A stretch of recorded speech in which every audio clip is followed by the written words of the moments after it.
So good day. My name is Dr. Jonas, and I just would like to introduce myself. I'm one of the child neurologists doing mostly epilepsy. I was born in Israel, so you will hear this heavy accent, but I hope that you'll understand everything. I did my training part in Israel, part in UCLA, my neurology training and my epilepsy training. I was actually trained as an epilepsy surgery doctor, which we don't do it now here in Boston Medical Center. And now I see mostly patients with seizures. I did a talk that is relatively basic. I still hope that most of the participants today are somehow in the medical profession, either nurses or physicians. And I hope that the terminology is not going to be too complicated. What I'm going to try and do is just to give some basic definitions of the different seizure types. And I promise you that in next webinars, we're going to go into more depth with some of these presentations. So the objective today is that you will understand the difference between a seizure and epilepsy, and then use it appropriately with your patients. That you will understand in general what is the diagnostic approach for seizures, and again, it's going to be quite general. Understand the new seizure classification, and I have to say that we by ourselves are now learning the new seizure classification that just came out a few months ago, and then identify the different seizure types. So what is actually a seizure? So a seizure is an involuntary event, so the patient cannot control it, due to transient, abnormal, excessive excitation and synchronization of a population of cortical neurons. So for the seizure to happen, multiple neurons together have to fire excessively. The clinical manifestation depends on which lobe is involved, and it can also be subclinical, which means you don't see anything to the outside, but if we have an EEG, we are going to see abnormal electrical activity. On the other hand, epilepsy is a chronic disease, and it just means that we have the tendency to have recurrent seizures. And in the past, to make a diagnosis of epilepsy, we needed to have at least 2 unprovoked seizures occurring more than 24 hours apart. It means that if you had a seizure and half an hour another seizure, we considered it only as 1 seizure. On the other hand, if you had on Monday a seizure and then you had on Wednesday another seizure, we could already call it epilepsy as long as it was unprovoked. Reflex seizures means seizures that are triggered by different stimulations. For instance, febrile seizure would not be a reflex seizure, even so it is triggered by fever. Reflex seizure would be seizures, for instance, that every time that I hear Mozart 5 Symphony, I'm going to have a seizure. Or every time that I hear, every time that somebody is tapping my right hand, I'm going to have a seizure. The change that recently happened is that we can now diagnose epilepsy actually only after 1 unprovoked seizure. And we can do it when the probability of further seizure is similar to the increased risk of seizures, which is about 60% after 2 unprovoked seizures. So if somebody had 1 seizure, for instance, and I have to guess what is the risk for a second seizure, so if MRI and EEG and everything is normal, likely the risk for a second seizure is less than 50%. On the other hand, if the EEG is abnormal, there's more chances that this patient will have another seizure, and so I can actually diagnose epilepsy after 1 seizure and an abnormal EEG. This is especially normal if I can diagnose an epilepsy syndrome. So for instance, I had a patient who came with some myoclonic seizures, and the EEG had 1 myoclonic seizure or had 1 generalized tonic-clonic seizure, and the EEG is abnormal and shows the picture of juvenile myoclonic epilepsy, I can already make the diagnosis and start treatment after 1 seizure. So what is the pathophysiology of seizures? Why do they happen? So at baseline, we have quite a good balance in our brain between the excitatory and inhibitory mechanism. The GABA is an inhibitory neurotransmitter, while the glutamate is an excitatory neurotransmitter. If we don't have any excitation, we only have inhibition, that's bad. Then we have a flat line on an EEG. On the other hand, if we have too much excitation and not enough inhibition, then we have an imbalance. So we have too much glutamate and not enough GABA, which will decrease our inhibition and increase our excitation. That will cause a seizure. Now, most of our seizure medication work either on this area to actually increase the inhibition or on that area to decrease the excitation. And I'll give you an example of medication. The benzodiazepines or the phenobarbital, they are GABA agonists. So what do? They increase the inhibition. On the other end, for instance, phenytoin or trileptal, they are sodium or sodium channel blockers or antagonists, so they decrease the excitations. So most of our medication will work somewhere here on this mechanism. So let me talk with you a little bit about the phases of seizures. And some would say that there are 3 phases, some would say that there are 4 phases, and some seizures would only have 1 phase. So in some instances, there is a prodrome. Children and adults with seizures sometimes feel hours and days before the seizure that something is different. They might be more depressed, they might have some difficulties concentration, they might have increased headaches, they're very agitated, or they can't sleep well, or they're very irritable. So there's clearly some change that they're saying, I know something is going to happen. This happens hours to days before a seizure. Then we have the pre-ictal. Some would say this is actually already the ictal. This is already part of the seizure, which happens usually minutes before the seizure. And this is what we call the aura. So aura is actually a small seizure. It's a focal seizure. And what kind of an aura we will have depends on where is the seizure focus. And it can be things like sensory. For instance, if it comes from the sensory area, it can be numbness, start with numbness on one arm. It can be different smells, it can be confusion, it can be this feeling of déjà vu or je m'avoue, it can be vertigo, it can be some blind spots. So there's a lot of things that aura can present with. It's more typical to have aura with focal onset seizures than with generalized seizures, but we nowadays know that there is actually up to 40% of patients who have some generalized seizures who report aura. Then comes the ictal phase. The ictal phase is the seizure itself. And what do you think a seizure can look like? So it can be sometimes very confusing. Not always is it just a simple convulsion. It can be sometimes something that is not really motor, like just staring, or it can be lip smacking, or some mood swings or confusion. So there's really a lot of ways how a seizure may look like, and that's why it's sometimes confusing. And then after many seizures, we might have what we call the post-ictal state. This is the rebooting of the brain. If you would look at an EEG, the EEG at this point would be very slow, sometimes almost like a flat line. And typically, the patient might be very sleepy, they might be very confused, they might not be able to speak yet, they might be lightheaded, or embarrassed, and this can last seconds, minutes to hours. And I have to say that I have patients that sometimes lose their memory for weeks, and I actually don't allow them to take any exams 2 weeks after a major seizure because they forgot everything that they learned before the exam.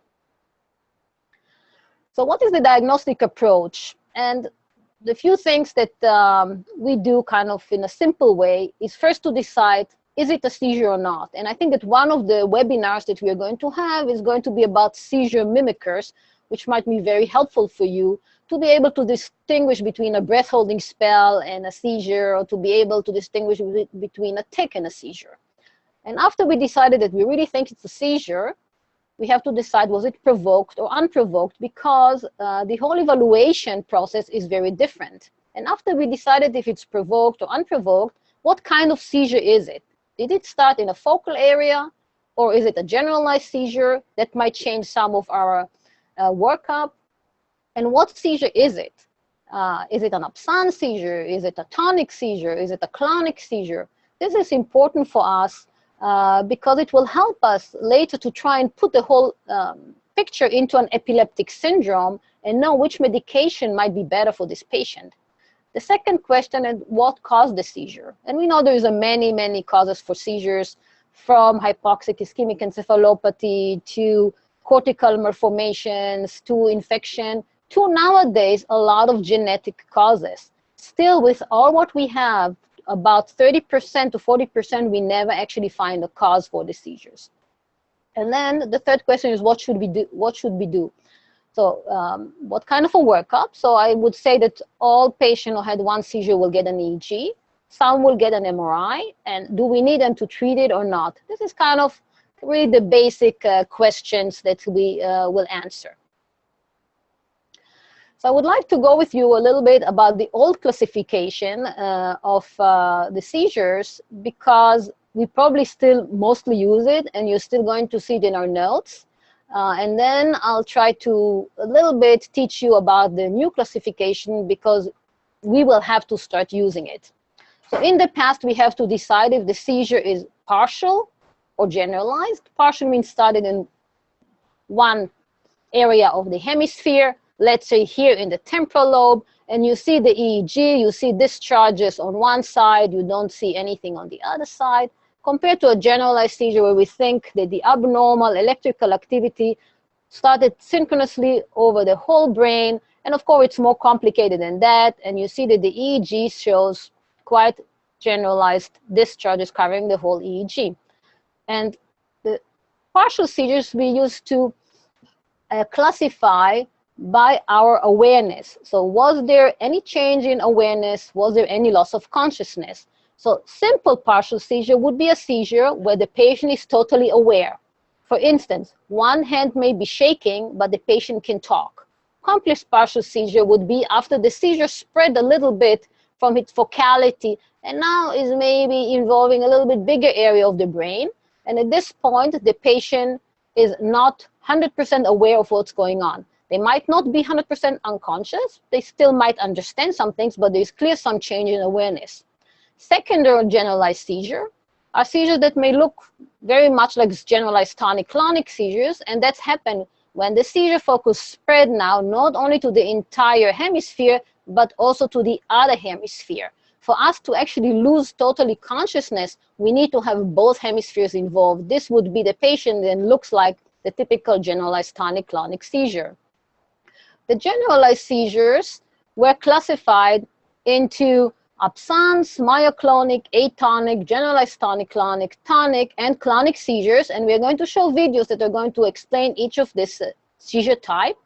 Why is that not a good classification? Because we know, for instance, that a tonic seizure can be actually partial onset. Doesn't have to be generalized onset. We know that clonic seizures are many times partial onset and not generalized onset. And I think that that's one of the reasons why they kind of changed the classification.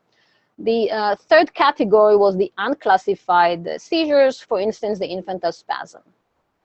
So let's go now, and I hope that you can see well enough this slide that I copied from the new classification.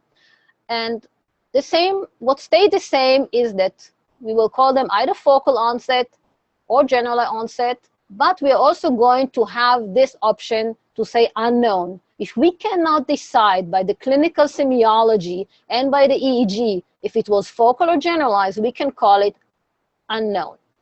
The second would be to decide if the patient was aware or had impaired consciousness or impaired awareness. This is mostly important in the focal seizures because most of the generalized onset, the patient has usually impaired awareness. So this is kind of very simple. So focal onset, aware, could be simple partial seizures. Focal onset, impaired awareness would be complex partial seizures. One of the differences that now we are going to say, was it a motor seizure or a non-motor seizure? So for instance, if somebody has clonic activity on the right side of his arm, he's going to be focal onset, aware, motor seizure. And if you want to be even more detailed, you can say motor clonic seizure. On the other hand, if somebody has, let's say, a seizure coming from the temporal lobe, and they mostly have a behavioral arrest and kind of a wandering around. It's going to be focal onset, impaired awareness, non-motor seizure, and you can say with behavioral arrest. The generalized seizures stayed about the same, but again, we would say if they're motor or non-motor. So for instance, absence seizure would be a generalized non-motor absence, and then you can say, was it typical or atypical absence? And the same with the other motor seizures. You said generalized, motor of tonic type or of tonic-clonic type. And the epileptic spasm you see ended up now in the general onset seizure. Unknown would be, again, the ones that we are not sure about. And unclassified would be seizures, for instance, seizure that we call gelastic seizure, which are seizures where patients are giggling, and we don't put them really in any of the other categories. The other new terminology, if you look down there to the left, is what we call focal to bilateral tonic-clonic. So what we used to call in the past partial onset with secondary generalization. This is when the seizure onset starts on one side and moves to the other side. Now it's called focal to bilateral tonic-clonic. Probably will take us quite a while to remember this new terminology. Okay, so now we'll start with the fun stuff. I'm going to show you this girl, and I hope that you can hear what it said there. You have to look very carefully to see this young lady hesitate. So we see a blank stare. We saw she had a little bit of maybe eye blinking twice. And then return to normal. And now she got it that she missed something. Because it's our first webinar and we're not yet so sophisticated, I didn't prepare any questions. I think next webinars we're going to have questions, for instance, with this kind of seizures, to ask what seizure do you think it is. So this is a typical absence seizures, and I put for you here the typical EEG from normal to an area with higher amplitude mass involving both sides of the brain, and this is spike and wave discharges, and if we count, there is 3 of them in each second.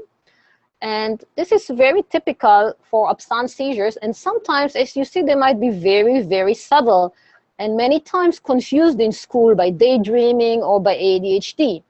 So the absence seizures are paroxysmal episodes of unresponsiveness. They can have only staring, they can have eye flutter, they can have the behavioral arrest, and sometimes also minimal automatism, especially a little bit of chewing. What is typical for them is they have a very abrupt onset and offset. So the child might be talking to you, stop talking, and then continues talking. There's no post-ictal state. They're not confused after it. It's usually very brief, from 5 to 20 seconds. Patient might have many a day, especially the ones who have childhood absence epilepsy that we'll talk at another time. They might have hundreds of them a day. You can actually get an absence seizure just in clinic by doing hyperventilation, and patient may actually have an absence seizure in front of you, but it can also be provoked by anger, by fear, and by embarrassment. And in some other seizure disorder that are less benign than the childhood absence epilepsy, we can have what we call atypical absences. At that time, they're going to be more prolonged, and many times might have also other manifestation, for instance, loss of tone. Okay, let's look at this boy and try to hear what is happening.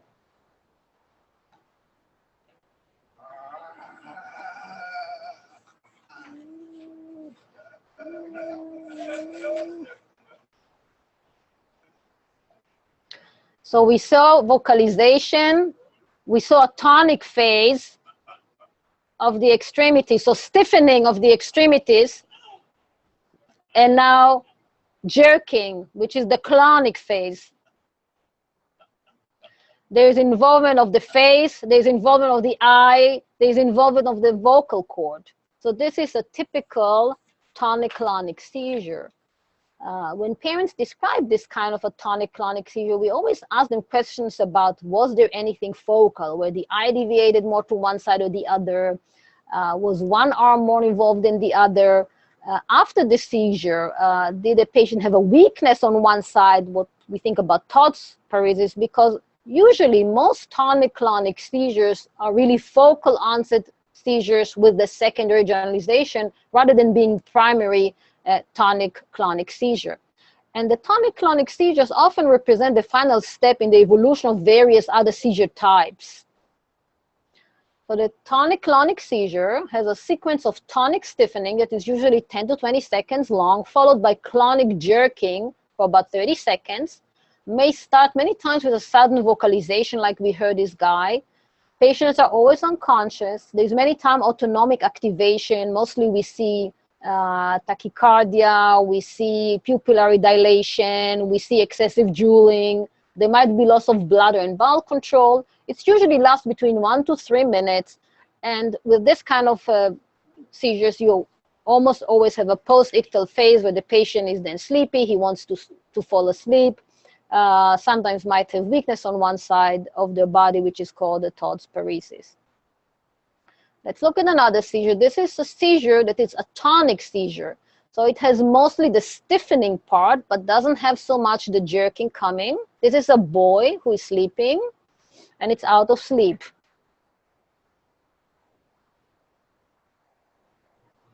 He's waking up, open eyes, mouth is pulled to the right, face is turned to the right, and he has flexion of the right hand, extension of the left, and also stiffening of his lower extremities.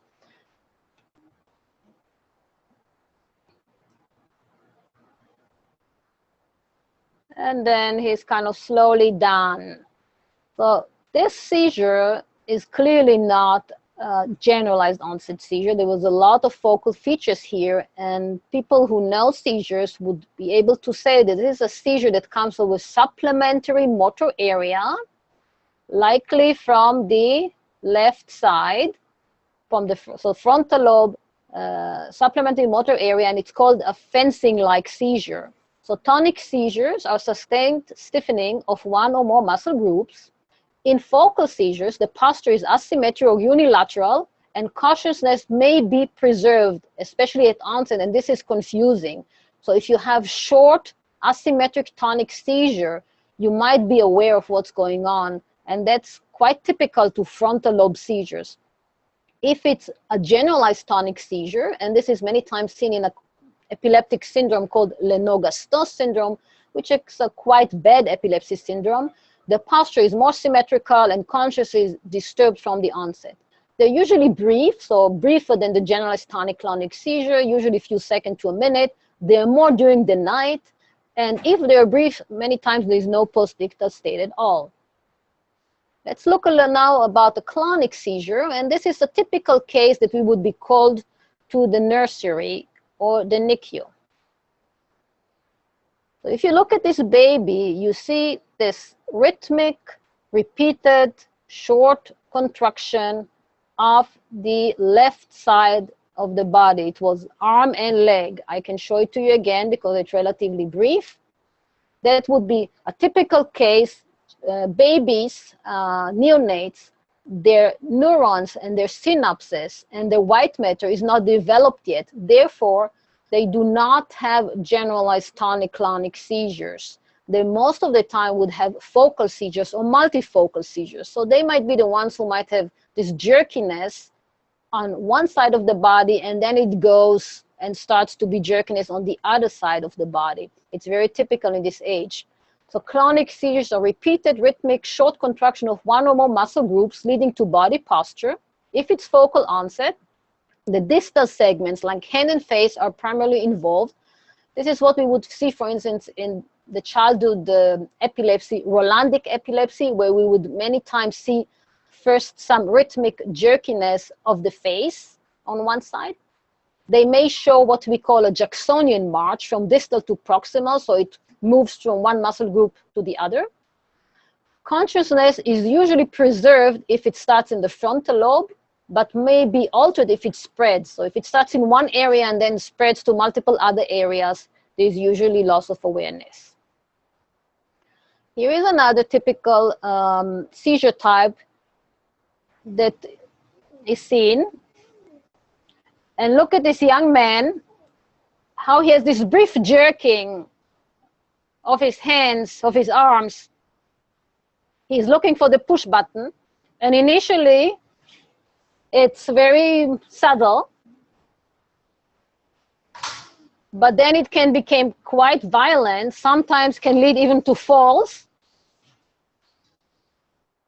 And this is the typical myoclonic seizures. Interestingly, with this myoclonic seizures, sometimes it's just an inner feeling. So the patient can feel inside that there is a shock-like wave going on in his arms, but we don't see anything and we think that they're crazy.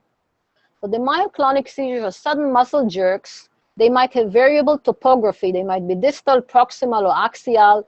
They may be unilateral or bilateral, focal, multifocal, or generalized. Usually proximal, like shoulder, is more involved in distal muscle.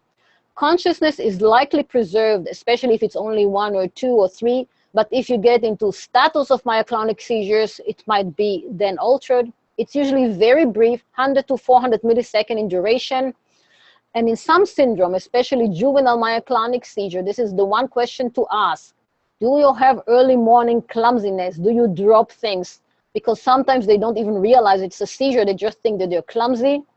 They have it typically in the morning. And we can bring it out by photic stimulation during an EEG. Going to show you, I'm not sure if you guys are able to see it well, and it would be nice then to get maybe feedback about the videos and if there were some that you will not be able to see, so we know next time not to put this kind of videos. So this is one of the patients who came to our monitoring unit, and she had a little bit of a head drop now, and I will tell you she has another head drop now, a little bit of a head nod.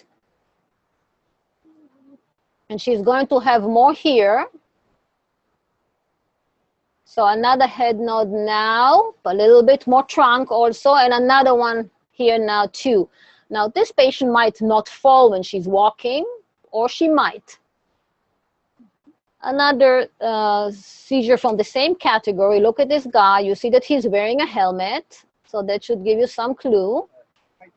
Generalized symptomatic epilepsy, very difficult to treat. Having a relative. So boom, out of the blue, without any warning, without any aura, without any knowledge, loss of postural tone, full loss of postural tone. Now, interestingly, they recover very fast. They usually don't have a post-ictal state. So sometimes, not this one maybe, but ones that are a little bit more subtle or in younger children might get unnoticed. We had a patient who came with probably hundreds of them a day, and it was called that she's just clumsy and falls a lot because she just started to walk. So sometimes it's not very clear. So this is the atonic seizures, or what we also sometimes call drop seizures. Sometimes we call it astatic seizures, especially if we're not sure if the fall is because of a loss of tone or because of an increased tone that might also cause sometimes fall. And it's sudden loss or reduction of postural tone. Can be either head nod or fall or drop attack. It's affecting primarily the axial muscle. It's very brief, 1 to 2 seconds. And like I said, often no post-ictal state. And this is probably from all the seizures we discussed, is the ones that are the hardest to control and are very disabling. Let's look at this little baby. And if you learn anything from this talk is this seizure type, because you guys clearly the ones that are going to make the diagnosis of the seizure types. And many times, unfortunately, because it sometimes can be very subtle, it's misdiagnosed for quite a while as colic or just baby movement, or the baby is just upset, or the baby has reflux. So let's look at little Helen. You hear her cry, and then flexion of the trunk, abduction of the arms, flexion of her legs. And then another one coming. So this is relatively symmetric, involves both sides of the body about the same intensity. And here is another similar case. That's maybe a little bit more subtle in the beginning. A little bit of a grimace. Another small grimace, a little bit of abduction of the arms.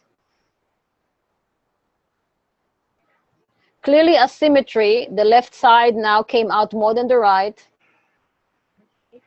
Another one, so clearly asymmetric. Another one. So we see it's repetitive. He even doesn't seem to be too much bothered by it. He has some grimace, but otherwise doesn't seem to be irritable.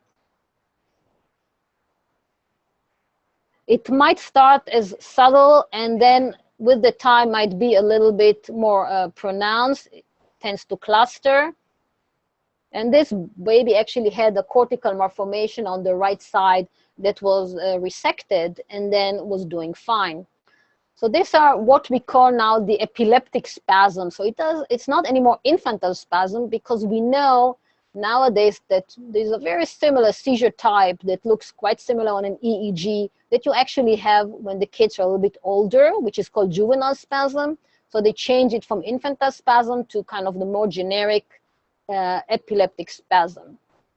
But I'm going to talk more about what we see in infantile spasm, which is an age-dependent, really catastrophic epilepsy, that if we delay the diagnosis, the child is not going to do well. And the most common age to see it is between 4 to 9 months. And I always say it's usually happened between the 6 months visit to the 9 months visit. So you saw the pediatrician at 6 months, and then it started at 7 months. It goes unrecognized until 9 months. When you saw the pediatrician again, and the pediatrician says something is wrong with this kid.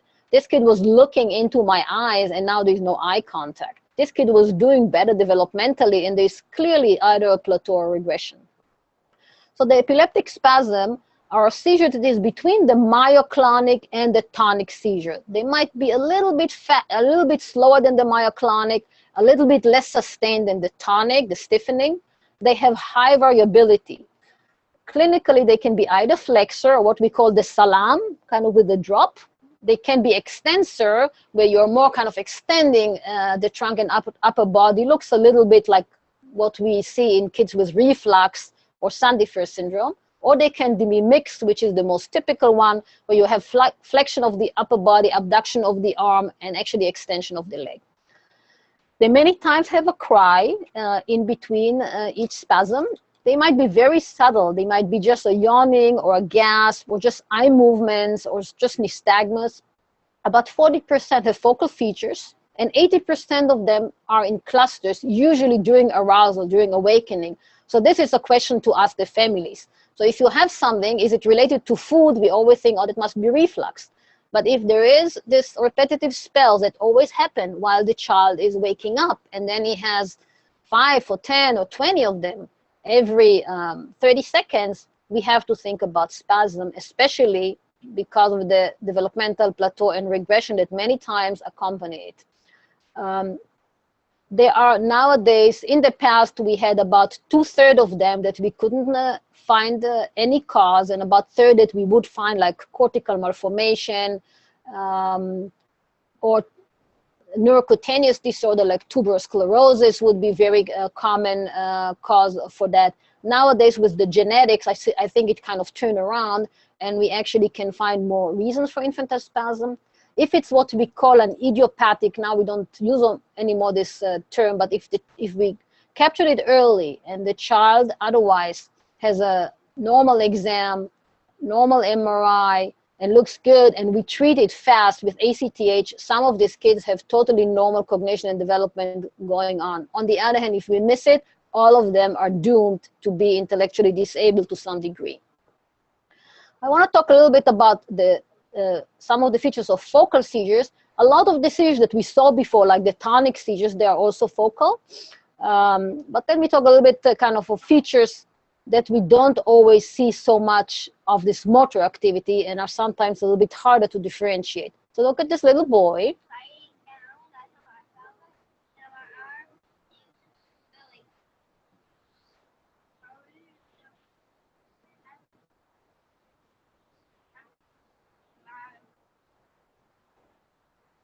Are you still having another one? You're about to have another one? There you are. You okay? You okay? You okay?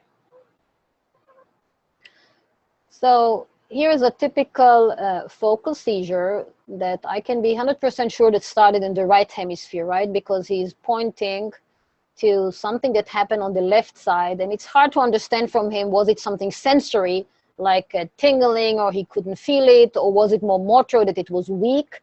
Initially, he was able to talk, he was able to explain, then he starts with more chewing, and then he disconnects and is not responsive anymore to mom's questions. So focal seizures that started maybe in the parietal lobe that has to do with sensory, or the somatosensory area, so between the parietal and the motor area, maybe the Rolandic area that goes along with motor and sensory features. And then it probably spread to involve larger area of the brain. He became more unconscious with some chewing movement.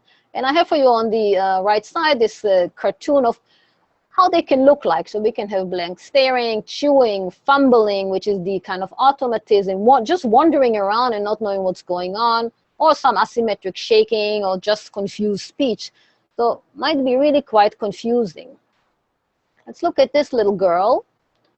Will show us how sometimes it's hard to decide where it's coming from.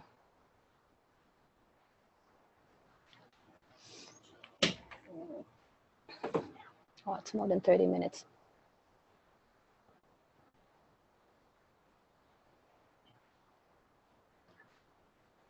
So as you see, this patient is non-responsive to her mom. She's chewing.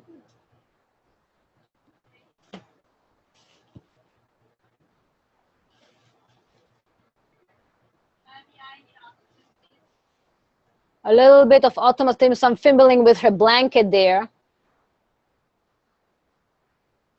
Where's my... Okay, so in focal seizure, the presentation depends on region of the brain involved. If it's, let's say, the occipital lobe, you might have some visual stuff. If it's the temporal lobe, you might have more emotional features. It can be motor or non-motor. It can be with full, partial loss of awareness. Many times there is some aura. The duration is variable. It may secondary generalize and look like a generalized tonic-clonic seizure, and may have post-ictal state. And I'm not going to go too much over it, but just to show you how focal non-motor seizure can present. They can have either sensory or autonomic or psychic symptoms, and sometimes it's not easy to decide it is really a seizure. So they might hear things, they might smell things, they might have just gastric uprise, they might be vertiginous, they might vomit or be flushed or very pale or very sweaty, or they might just be very depressed or have some hallucination or not remember what's going on. So these ones are actually the group that is sometimes hard to differentiate. Is it a seizure or is it something else? And I think I anyway took over time, but I'm going to show you this last patient, and at the end you can tell me if he's just waving a bye-bye or is it actually a seizure.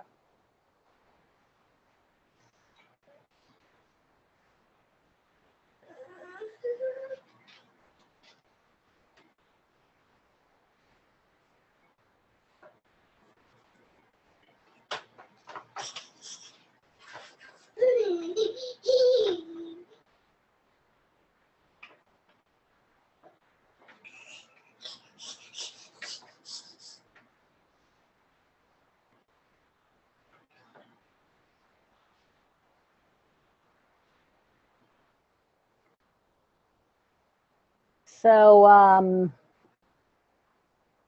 I will answer. So this little baby has an hypothalamic hamartoma that can cause what we call gelastic seizures, which are giggling or laughing seizures. And the way he's laughing here is very different from his usual laugh. And he got this hamartoma resected and actually doing very, very well. So thank you very much. I think I took a little bit too much time. We'll try and do it next time more timely.